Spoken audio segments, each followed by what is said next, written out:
इस मूवी के शुरू में हमें एक डायनासोर कपल दिखाया जाता है। ये वक्त है कि उनके अंडों में से बच्चे निकलने वाले हैं। फिर हम देखते हैं कि 2 अंडे टूटते हैं और 2 बेबी डायनासोर बाहर आते हैं, जो कि बहुत एक्टिव और शरारती हैं। एक बच्चा स्टिक से बड़ा अंडा तोड़ता है तो हम देखते हैं कि एक बहुत छोटा सा बेबी डायनासोर इसके अंदर चिमटा हुआ है, जो कि अपने बहन भाइयों की निस्बत छोटा और कमज़ोर है। इसका नाम आर्लो रखा जाता है। अब ये कपल बाहर आता है और अपने बच्चों को खेत दिखाते हुए कहते हैं कि हम सब मिलकर यहाँ काम करेंगे।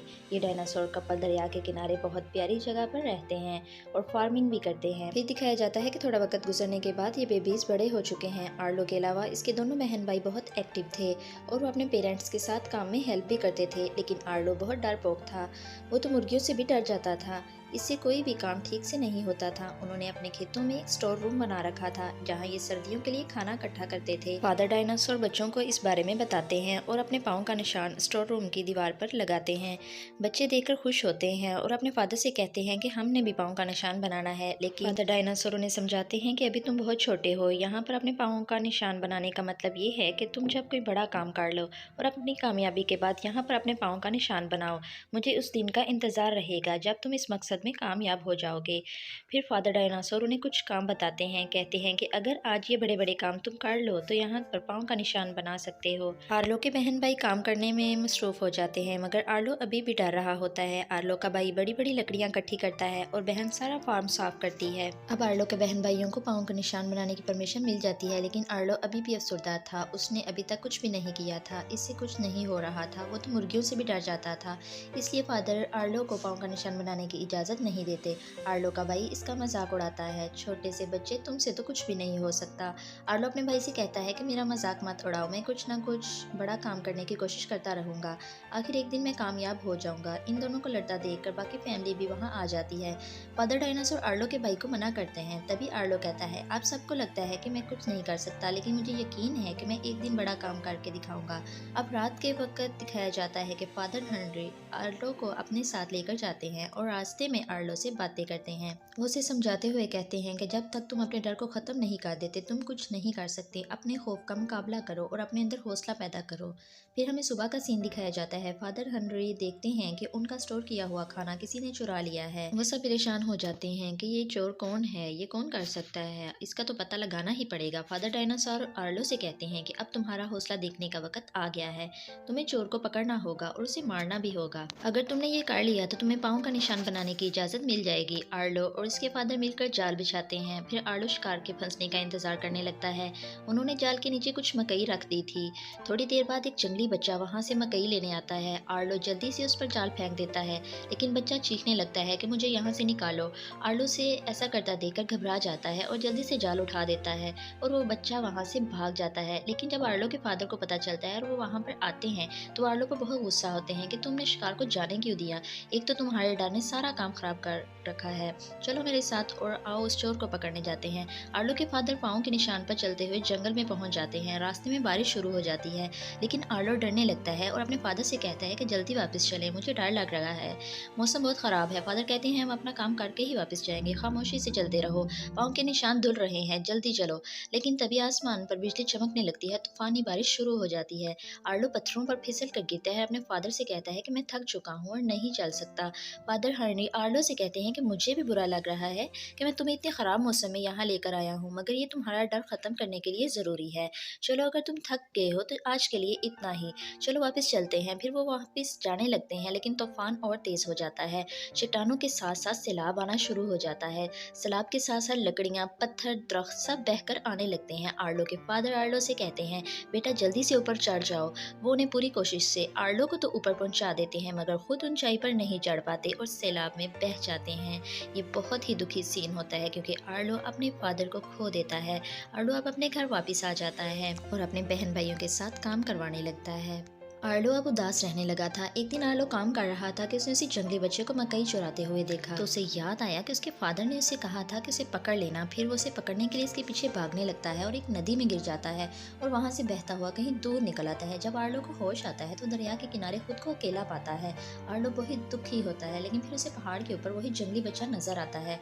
आर्लो ऊंचाई की तरफ चढ़ने लगता है ताकि बच्चे तक पहुँच सके। और वहाँ से आर्लो को वो नदी नज़र आती है जो कि उसके घर की तरफ जा रही है। उसे अपने फादर की बात याद आती है कि जब तुम्हें नदी नज़र आ जाए तो तुमने डरना नहीं, क्योंकि अब तुम अपने घर का रास्ता ढूंढ लोगे। फिर नदी के साथ साथ चलने लगता है, लेकिन उसे वहाँ कुछ जंगली फल नज़र आते। उसे भूख भी लगी थी। आर्लो एक पत्थर पर चढ़कर वो फल खाने की कोशिश करता है, लेकिन वो पत्थर फिसल जाता है और आर्लो नीचे गिर जाता है। इसका पाँव पत्थर के नीचे आ जाता है। वो अपना पाँव छुड़ाने की बहुत कोशिश करता है, मगर हर कोशिश बेकार होती है। यहाँ तक कि रात हो जाती है और आर्लो थक कर वहीं सो जाता है। लेकिन जब सुबह आर्लो की आंख खुलती है तो वो देखता है कि उसका पाँव आज़ाद है। किसी ने उसके पाँव के नीचे से ज़मीन खोद दी थी। वो अपने पास छोटे छोटे पाँव के निशान देखकर समझ जाता है कि ये तो वही जंगली बच्चा है, ये उसी के पाँव के निशान हैं। आर्लो अब हिम्मत करके उठता है और अपने लिए लकड़ियाँ इकट्ठी करके एक घर बनाने की कोशिश करता है ताकि यहाँ महफूज रह सके। फिर वहाँ वो जंगली बच्चा आता है जो कि आर्लो के लिए एक छिपकली लेकर आता है, लेकिन आर्लो डरता है और उसे कहता है कि इसे पीछे करो, ये मुझे पसंद नहीं। फिर बच्चा इसके लिए एक जंगली कीड़ा लाता है और उसे कहता है कि इसे खाओ, लेकिन आर्लो को वो भी पसंद नहीं, उसमें भी वो कोई दिलचस्पी नहीं दिखाता। ये सब देखते हुए बच्चे को समझ आ जाता। फिर वो आर्लो के लिए वही जंगली फल लेकर आता है। आर्लो को बहुत भूख लगी थी, वो जल्दी जल्दी वो सारे फल खाने लगता है। फिर बच्चा आर्लो को अपने साथ एक ऐसी जगह पर ले आता है जहाँ इन फलों के दरख्त थे। आर्लो भागकर दरख्त की तरफ बढ़ता है, लेकिन बच्चे ने उसे रोकने की कोशिश की। पहले तो आर्लो को समझ नहीं आता कि ये मुझे क्यों रोक रहा है, मगर फिर जब वो फल खाने के लिए आगे बढ़ता है तो एक बहुत बड़ा सांप आर्लो पर हमला कर देता है। अब हम देखते हैं कि वो जंगली बच्चा सांप पर हमला कर देता है और उसे डराकर वहां से भगा देता है। ये देखते हुए आर्लो को समझ आती है कि ये बच्चा मुझे बचाने की कोशिश कर रहा था। अब वहां से चलते हुए वो आगे जाते हैं तो एक अजीब सा जानवर झाड़ियों में से बाहर निकल कर आता है और आर्लो से पूछता है कि तुम्हारे साथ ये कौन है। आर्लो कहता है मुझे खुद नहीं पता कि इसका नाम क्या है। फिर अचानक से आर्लो कहता है कि स्पॉट। जंगली बच्चा चौंक कर इसकी तरफ देखता है कि शायद जैसे ये इसी का नाम हो। यहाँ आर्लो और जंगली बच्चे में बहुत दोस्ती हो जाती है। वो नदी के साथ साथ चलते हुए आर्लो के घर की तरफ जा रहे होते हैं, मगर आर्लो को रास्ता याद नहीं आ रहा होता। तब एक जगह पर बड़ी बड़ी घास देखकर आर्लो अपनी दुम फैलाने लगता है और फिर घास में से बहुत सारे जुगनू उड़ने लगते हैं। पहले तो वो दोनों बहुत खुश होते हैं, मगर फिर आर्लो को याद आता है कि ऐसे मेरे फादर ने किया था मुझे खुश करने के लिए, और वो दोबारा से दुखी हो जाता है। अब दिखाया जाता है कि आर्लो जमीन पर बैठकर 5 लकड़ियां जमीन पर खड़ी करता है और फिर बड़ी लकड़ी को मिट्टी में दबा देता है। यानी आर्लो स्पार्ट को अपनी फैमिली के बारे में समझाने की कोशिश कर रहा है कि हम 5 थे मगर मेरे फादर नहीं रहे। आर्लो को उदास देखकर स्पार्ट भी उठता है और 3 लकड़ियां जमीन में खड़ी करता है और फिर 2 लकड़ियों को मिट्टी में दबा देता है। यानी वो आर्लो को ये समझा रहा है कि उसके मम्मी पापा नहीं रहे और वो अकेला है। दोनों दोस्त एक दूसरे के गले लगकर उदास हो जाते हैं, बैठ जाते हैं। अगले दिन सुबह वो फिर से अपना सफ़र शुरू करते हैं, लेकिन तेज़ बारिश और तूफान आने लगता है और ऐसा ही सैलाब आने लगता है जिसमें उसके फादर मारे गए थे। वो दोनों डर जाते हैं और एक दरख्त के नीचे छुप जाते हैं। लेकिन जब तूफान खत्म होता है तो आर्लो की आंख खुलती है और उसे नजर आता है कि वो नदी से बहुत दूर है। नदी कहीं भी नजर नहीं आ रही। वो दौड़ना शुरू करता है, लेकिन तभी आर्लो को अजीब से परिंदे नजर आते हैं जो कि आपस में बातचीत कर रहे होते हैं। आर्लो उनसे नदी के बारे में पूछता है, लेकिन वो कहते हैं हमें नहीं पता नदी का, हम तो यहाँ सैलाब में परिंदे मारे जाते हैं उनको खाने के लिए आए हैं। वो उल्टा आर्लो से एक सवाल पूछते हैं, क्या तुमने यहाँ किसी जंगली बच्चे को देखा है। आर्लो ने देखकर बहुत डरा हुआ था, इसलिए वो जंगली बच्चे का बता देता है। लेकिन जब वो देखता है कि वो परिंदे स्पार्ट को खाने के लिए उसकी तरफ भाग रहे हैं तो वो जल्दी से स्पार्ट को अपनी कमर पर बैठाकर दौड़ने लगता है।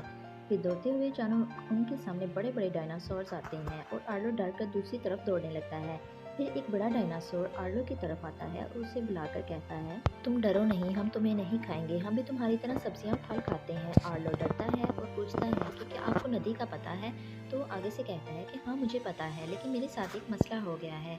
मेरी भैंसों को कुछ चोर चुरा कर ले गए हैं। अगर तुम उन्हें ढूंढने में मेरी मदद करो तो मैं तुम्हें खुद नदी का पता बताऊंगा। आर्लो और दूसरे डायनासोर्स मिलकर भैंसों को ढूंढने लगते हैं। जल्द ही उन्हें भैंसों का झुंड मिल जाता है। फिर बड़ा डायनासोर कहता है, आर्लो तुम पत्थर पर चढ़कर जोर से चिल्लाओ ताकि चोर तुम्हारी बात सुनकर बाहर आए और हमें चोर पकड़ने में आसानी हो सके। आर्लो पत्थर पर चढ़कर जोर से चीखने की कोशिश करता है, मगर डर के मारे उसकी आवाज ही नहीं निकल रही होती।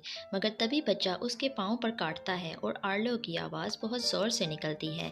ये थी आर्लो की असल आवाज, जिसे सुनते ही चोर सब बाहर निकल आते हैं, जिन्हें देखकर सब डायनासोर्स उन पर हमला कर देते हैं। फिर काफी लड़ाई होती है और आखिरकार बड़े डायनासोर्स जीत जाते हैं और अपनी भैंसों को लेकर वापस आते हैं। आर्लो और स्पार्ट भी उनके साथ ही होते हैं। अब रात हो जाती है और फिर सभी एक जगह बैठकर बैठकर बातें करने लगते हैं। बड़ा डायनासोर अपनी बहादुरी के किस्से सुनाने लगता है। तभी आर्लो कहता है, मेरे फादर भी आपकी तरह ही बहादुर थे। मेरे डर की वजह से वो बहुत परेशान रहते थे। बड़ा डायनासोर उसे समझाता है कि डर को कभी खुद पर हैवी ना होने दिया करो, बहुत ज़्यादा परेशान ना रहा करो।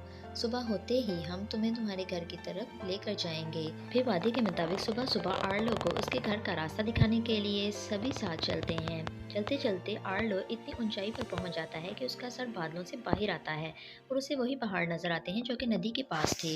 आर्लो और एस्पार्ट खुशी खुशी उछलते कूदते घर की तरफ जाने लगते हैं और मुंह से मारे खुशी की आवाज़ें भी निकाल रहे होते हैं। तभी वो देखते हैं कि एस्पार्ट की तरह की आवाज़ कोई और भी निकाल रहा है जो कि जंगली इंसान थे। एस्पार्ट इस इंसान की तरफ बढ़ने लगता है, लेकिन आर्लो उसे उठाकर अपनी कमर पर बिठाता है और आगे निकल जाता है। लेकिन तभी अचानक से वो खतरनाक परिंदे दोबारा से हमला करते हैं और आर्लो से एस्पार्ट को छीनकर ले जाते हैं।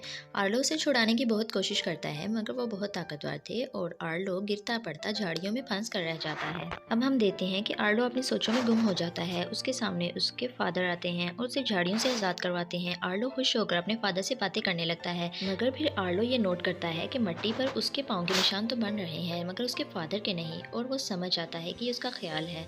मगर उसके फादर वहाँ से जाते जाते उसे ये कह जाते हैं कि तुम्हें एस्पार्ट को ढूंढना होगा। आर्लो खुद बहुत परेशान था, वो आवाज़ें देने लगता है, दौड़ने लगता है। फिर हम देखते हैं कि आर्लो के सामने वो जंगली परिंदे एस्पार्ट को खाने की कोशिश कर रहे हैं, मगर वो बच्चा बहुत तेज़ है।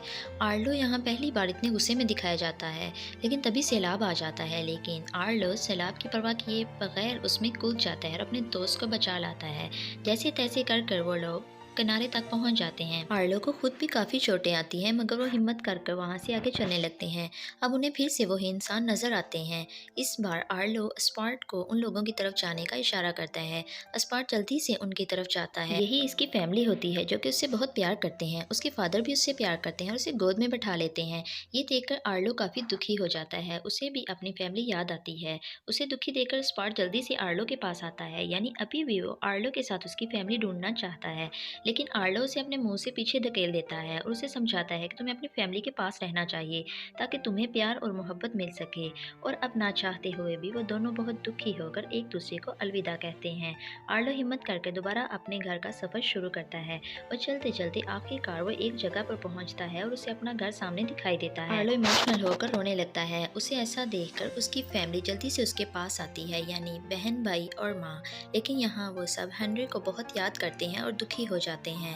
अब आर्लो की माँ उसे उस जगह पर यानी स्टोर के पास लेकर आती है और कहती है कि इस वक्त तुम्हें यहाँ पर अपने पाँव का निशान बनाना होगा, क्योंकि तुमने बहुत बड़ा काम किया है, यानी अपने घर को ढूंढ लिया है। तुम अपने पाँव का निशान बना सकते हो। फिर आर्लो भी बहुत खुश होता है और वो खुशी खुशी अपने फादर के पाँव के निशान के साथ अपने पाँव का निशान बनाता है। आज आर्लो बहुत ज़्यादा खुश होता है क्योंकि वो अपने फादर का ये ख्वाब पूरा कर देता है। और यहीं पर ये मूवी का एंड हो जाता है। तो प्यारे दोस्तों, अगर आपको मूवी अच्छी लगी है, आप ऐसी वीडियोस देखना चाहते हैं, तो जल्दी से चैनल को सब्सक्राइब कर लें ताकि मैं ऐसी प्यारी प्यारी मूवीज़ आपके लिए एक्सप्लेन कर लाती रहूँ।